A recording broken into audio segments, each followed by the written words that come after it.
I think I filmed a bit too much for part 2 of my final week. It ended up being too long to fit into one video, so I've split it into 2 parts. And starting with this episode, I'm finally free from the hassle of mosaic editing. I hope this brings you closer to me and my friends, making everything feel a little more friendly. Since my friends started revealing their faces, I kind of lost my excuse to keep hiding mine too. Before leaving Saigon, I made it a mission to eat as much Korean food as possible, because chances are it'll be hard to find in my next destination for a while. Among all the Korean restaurants in Hochiminhcity, I'd say Homido is the best. Highly recommended. I really enjoyed a proper, authentic Korean meal, not a watered-down version. It's been a while since I felt this nourished.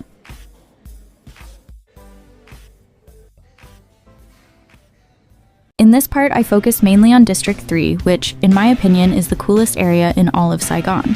When I was living in District 9, District 2 used to be my favorite, but after spending time closer to the center, I've come to love District 3 even more.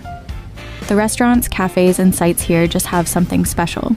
I hope you enjoy this episode as if you're touring Saigon with me. District 3 has plenty of great places to eat well at a reasonable price, starting with my favorite vegetarian spot. And tucked away in its alleys are charming ice cream shops, beautiful cafes, souvenir stores, and even cozy little bookstores.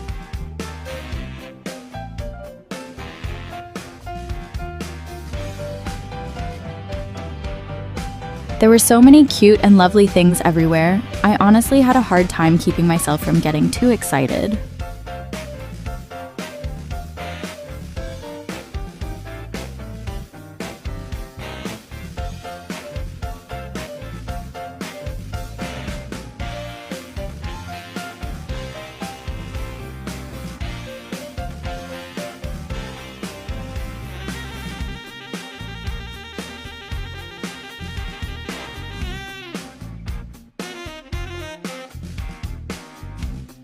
And what about the bookstore right across from that dangerously charming little shop? I was so impressed by the way they organized the sections. It was such a clever and thoughtful setup.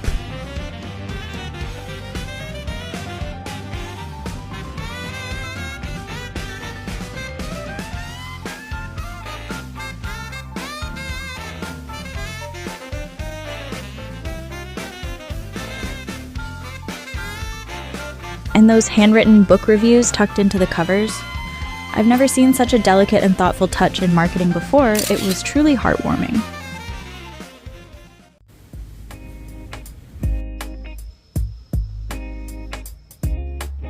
And what about that vinyl cafe? I only just discovered it, so I only got to visit once. Such a shame. I really wish I had found it sooner.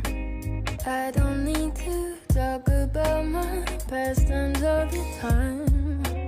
Look what happened, thought about it. My mind ran dry. How did I get under my skin? Where do I begin? Please.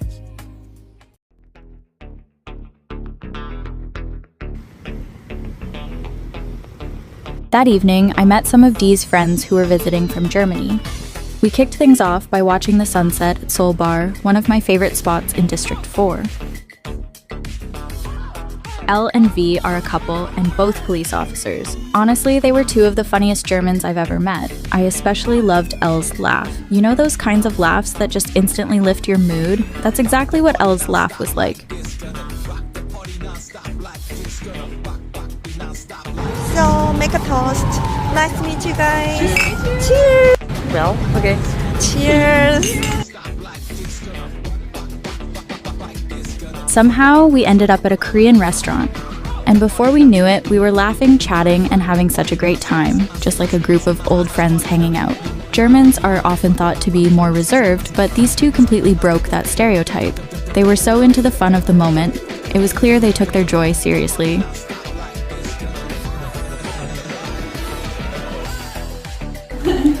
We say 짠, 짠. And the funniest part? Somehow it wasn't the Korean teaching how to make so meat, it was the German teaching another German. This is no, not like dip it, like just. Yeah, this is better. Oh, Very wow.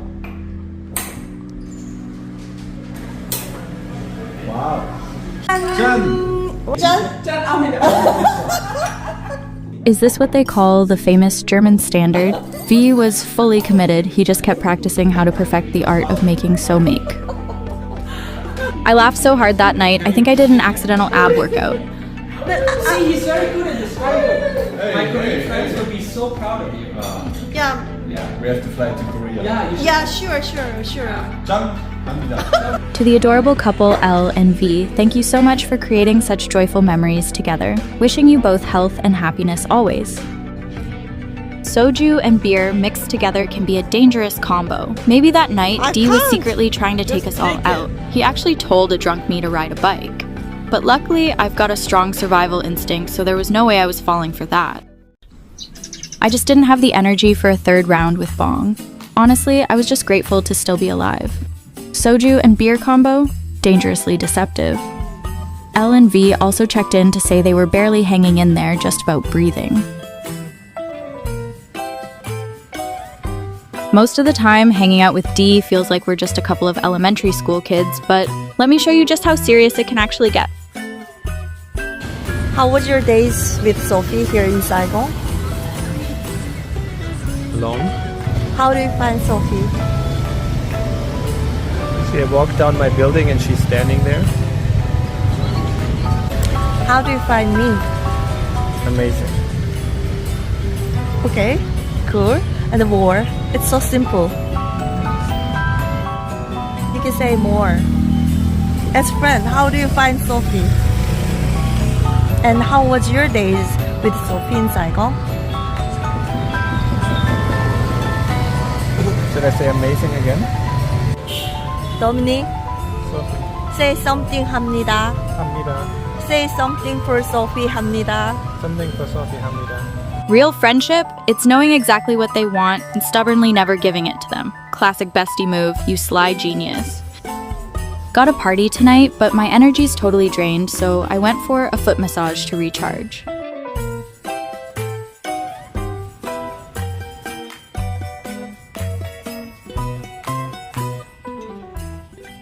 Before leaving Saigon, I wanted to create a meaningful memory with the friends I met here. So I hosted a farewell party and invited them all to join.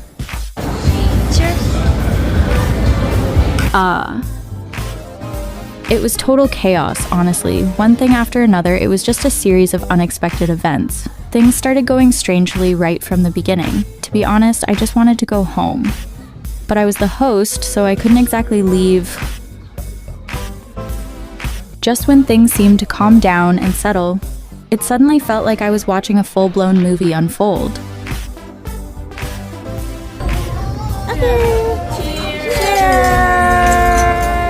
Everyone was so emotional. It was as if everyone, except Q, Andy, and Sergio, had taken on lead roles in a dramatic film.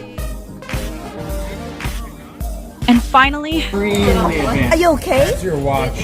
Being shown in my video? She puts a blurry thing in front of my Yeah, face. for Like, super disgusting. how many episodes? Hi, hello world. Finally, you gotta see our face. This is the emotionally cute.